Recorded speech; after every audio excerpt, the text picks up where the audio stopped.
ကြောက်စိမ်းရှာတဲ့လုပ်ငန်းဆိုတာဗျာအတက်အရွယ်အပိုင်းခြားမရွေးရှာလို့ရတယ်ဆိုတာကို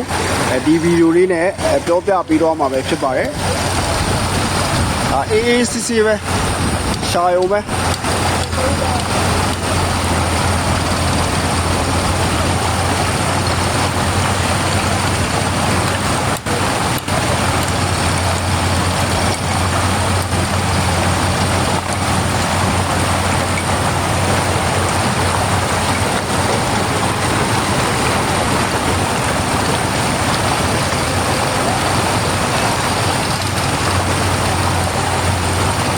မော်စီစာဆိုတော့ဗျာကြောက်က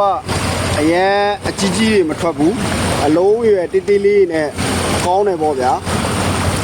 အပေါ်မှာကျွန်တော်တို့မျောတွေတိုက်တယ်ပေါ့ဗျာဒီမျောတွေတိုက်တဲ့အောက်ရှိမှာအေးစစ်စစ်လိုက်ရှာရုံပဲဗျ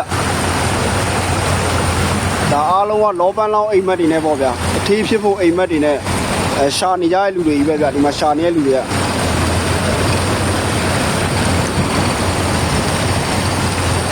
ဒီဦးလေးလည်းအပါဝင်ပေါ့ဗျာ